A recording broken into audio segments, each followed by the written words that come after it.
Now we are going to look at some details of thalamus and hypothalamus. Both of them belong to diencephalon part of the brain. First, we will be talking about thalamus and then some hypothalamic nuclei, their functions, and maybe the lesions in some of them. Now, when we are talking about diencephalon, magnifying it, we will see that one of the diagram is that of thalamus and the other is hypothalamus. Actually, hypothalamus means below the thalamus. So, above that will be thalamus, below that is hypothalamus. But first, we are going to focus upon thalamus. Actually, the kind of questions come are about the nuclei of thalamus and what are the functions. That is something which we have to talk about. So, as you see, thalamus, we will draw a diagram, but before the diagram is drawn, you just have some idea. In the thalamus, there will be anterior group of the nuclei, which are basically part of the limbic system, the Papez circuit, if you remember. Do you remember the Gajini story? So, it is about the Papez circuit, and if you remember, we have discussed there was some hippocampus sending the information to fornix, to the hypothalamus and thalamus. Which nucleus of thalamus? Anterior nucleus of thalamus. That yellow color, you know, that yellow color. You can see here, I'll mark it. This yellow color is the anterior group. So that is part of limbic system, Papez circuit for emotions and memory. Emotions and memory. Limbic system. Now, what about the second one, which is medial group? Actually, medial group also is something to do with emotions, but it is about the awareness of emotions, that we are aware of emotions. That awareness is given by this nucleus, the green color, you see, medial. So, the green color is medial group. Yes, this one. And this is the one which is involved in some actually, you know, we have a frontal cortex and prefrontal cortex, which prefrontal cortex is for our emotions and social activity and our attitude, behavior, all that. It's all limbic system thing. And especially the awareness of emotions, prefrontal cortex. Then we have got this ventral group. And when you are talking about ventral group, which is here, this area, I'll use some other color.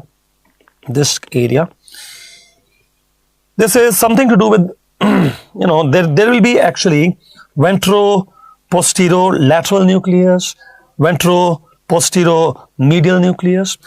Now, when you're talking about ventro-posterior-medial or ventro-posterior-lateral, the VPM is for the head region, this is for the body region. We'll see this again as well, but what are they doing basically? So, this ventral group itself will have ventro-posterior-lateral and ventro-posterior-medial. Actually, ventro-posterior-lateral is receiving some of the tracts, which you have discussed earlier also, coming from the body, like bringing touch from the body. What were they? That was the spinothalamic tract and dorsal column.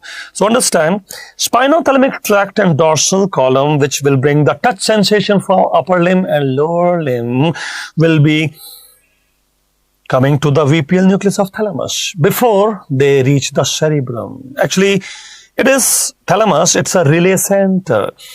And when you say it is a relay center, before the information reaches the cerebrum, it must pass through thalamus. So, you mean to say you are touching upper limb, lower limb now? Yes. And spinothalamic tract, dorsal column activated. Right. And then it is coming to VPL nucleus of thalamus. Then it goes to cerebrum. Yeah. Which part of cerebrum? The parietal sensory cortex. So, it is about somatosensory output to the postcentral gyrus. What is postcentral gyrus? Postcentral parietal sensory cortex, area number 1, 2, 3. And then you can move on to the next thing. What is next thing? Actually, there is a violet color shown here now. And what about this violet color? This violet color you can see here is given some lateral group name, and it is basically again limbic system, something to do with emotions. So not a frequently asked question, just have some idea that there's a lateral group which is again, you know, related to some emotional functions of the limbic system, like that. And what about the metathalamus? Metathalamus we already have discussed earlier. Actually, posterior group, that blue color, lateral geniculate body and the medial geniculate body, lateral for the light and the medial for the music. So we have known that the lateral geniculate body light pathway, it is relay of the visual signal to the occipital lobe, lateral geniculate body. And what about the medial? Medial geniculate body we have seen it is to the temporal lobe. So this was about thalamus. Let us make a diagram ourselves to quickly recapitulate the information which we just gathered. Actually, this is thalamus we are looking at. There's an anterior nucleus. If you say this is the anterior nucleus, then what is it for? It is a part of the Papez circuit concerned with emotions and memory. So we are looking at the anterior nucleus, which is related to Papez circuit and concerned with some emotions and memory, and it is a part of limbic system. Actually, you have to understand that it is connected to the mammillary body of the hypothalamus. Now, if it is connected to mammillary body of the hypothalamus, what is mammillary body connected to? It is actually the fornix. And where is the fornix coming from? The hippocampus. So this is Papez circuit. Yes, it is. Hippocampus has short-term memory, will give it to the fornix to consolidate the memory, and then it will come to the hypothalamus, mammillary body, and from there it will come to the thalamus. Which nucleus? Thalamus anterior nucleus. That is the point. Okay, what about the other parts? We have discussed just now, there is the lateral geniculate body, medial geniculate body. What about the lateral and medial geniculate body? That is metathalamus. And what about the metathalamus? Metathalamus is related with the light pathway, visual pathway, and then the music pathway, the auditory pathway. And what was the VPL, VPM? Actually, there is a VPL nucleus and there is a VPM nucleus. Understand, VPL nucleus is receiving spinothalamic tract and the dorsal column because it is bringing some sensations from the body. And those sensations from the body could be touch sensation coming to VPL nucleus, where it will project further to cerebrum. It's a relay center, will project further to cerebrum. And which part of cerebrum? That is area number 1 to 3, post-central gyrus. So sensation of the body like touch sensation from the upper limb, lower limb, carried by spinothalamic tract, will come to the VPL nucleus of thalamus and further working like a relay center, projecting it to the cerebrum, area number 1 to 3, parietal sensory cortex, post-central gyrus. And what about the VPM? VPM brings the information from the face, touch the face, trigeminal pathways come here. So touching the face, yes. And trigeminal pathway activated, yes. Coming to VPM, yes. Where they go after that? Touch the face and the pathway activated is trigeminal pathway, and coming, the information reaches the VPM, and of course, from VPM also it will go the same place. Where? The area number 1, 2, 3. So area number 1, 2, 3, both of them, yes. Maybe it is VPL or VPM, both of them will go there. To the cerebrum, area number 1, 2, 3, it depends that what is the homunculus. If it is face, it is lower. If it is the body, it is more upper. It depends upon the homunculus. Face area, upper limb, lower limb area, body area, like that. So these are the 3 things which are important in the thalamus that you have to remember. Now, talking about hypothalamus. Hypothalamus has many nuclei, which some of them we have to remember, and let's do that. See, hypothalamus is below thalamus. Say if thalamus was here, below that is hypothalamus, having many nuclei. And this is ventromedial satiety center. When you say ventromedial satiety center, just remember VMS, ventromedial is satiety center. If this area is activated, then you feel satisfied. Satiety means when I eat food, I keep eating food, and after some time this ventromedial satiety center is activated. Yes, then you say, okay, over. My requirement is over. This gives you satiety, satisfaction. And what if it is destroyed? Then you will never be satisfied. Obesity. There was an experiment done, and in that cat, this ventromedial satiety center was damaged, and you saw after some time, after a few days, cat became obesity. So destruction of this center can lead to obesity. Then where is the other center, the hunger center? It is lateral nucleus. It is the hunger center. So it is activated when you feel, when you are hungry. This is the one which will make you feel hungry, So hunger center, lateral nucleus of the hypothalamus. And what is the problem if it is destroyed? If it is destroyed, you will never feel hungry. Starvation. That is the point. And then you have to look at, see, our focus is according to the type of questions which are coming in the exam. That's what we do. So there is a question on anterior nucleus of hypothalamus. And what is it for? It is actually for dissipation of heat. For example, you are in Sahara Desert and it's hot. So you have to lose the heat.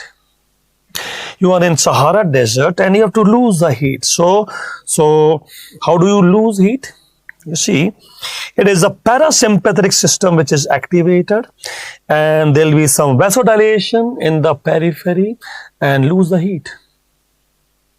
So you want to say parasympathetic system is activated, which will cause vasodilation in the periphery, and you lose the heat in Sahara Desert. Yes. What if I am in Antarctica? Shivering center, where is that?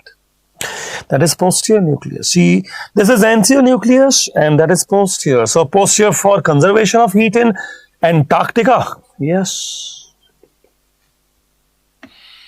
Shivering. See, the destruction can result in inability to thermoregulation. And it is actually stimulating sympathetic nervous system. What is sympathetic nervous system doing? Vasoconstriction. And why do you need vasoconstriction? To conserve the heat. Periphery, vasoconstriction. Skin will have vasoconstriction. Conserve the heat. You don't want to lose the heat in Antarctica. So, anteriorly you have the antagonistic nucleus to posterior. Just remember their functions. And now we want to talk about the paraventricular. Which ventricle? The third ventricle. You know, the hypothalamus is the lateral wall and the floor of third ventricle. So hypothalamus is the lateral wall and the floor of the third ventricle, and it is paraventricle nucleus now. Means on the side of the third ventricle. Yes, side of third ventricle. Side of the third ventricle, paraventricle. And supraoptic. What is supraoptic? Do you remember there was some optic chiasma at the floor of the third ventricle? So optic chiasma at the floor of third ventricle. I think there was some mammillary body also. Yeah, mammillary body also. Tuber cinereum also. Floor of the third ventricle, that is paraventricle nucleus. And there supraoptic means above the optic chiasma. What is it for? You already know. Actually, we want to regulate water balance, so antidiuretic hormone, and there is also release of oxytocin. What is oxytocin? It's a hormone. Gives you a nice feeling. Nice feeling means if oxytocin is released, you feel nice. What for? You may copulate and you may have babies. That for. Okay. What if I am baby now? You have to, release the baby. Oxytocin will cause uterine contraction and send the baby out. And when the baby is out, you have to feed the baby. So, stimulation of mammary gland secretion. All that is oxytocin. And what about the mammillary body you were talking about? Mammillary body we have seen is at the floor of the third ventricle. And you already know, Pape's circuit. So mammillary body is receiving information by a fornix, by the hippocampus. Hippocampus will send the information to fornix, will send to hypothalamus. Which part of hypothalamus? The mammillary body. And what if mammillary body compromised? What will happen? Pape's circuit compromised. See, it was projecting to anterior nucleus of thalamus, if you remember, and it is for emotions and memory. And then if it is damaged, like in Wernicke's encephalopathy, what happens? Antegrade amnesia, anterograde amnesia, confabulations are there. you will make stories which were not true, So mammillary bodies can be damaged in some hemorrhagic lesion, and there can be Wernicke's encephalopathy, there can be anterograde amnesia, loss of memory, and then there can be some confabulations, making some false stories just to fill in the gap of the memory, like that.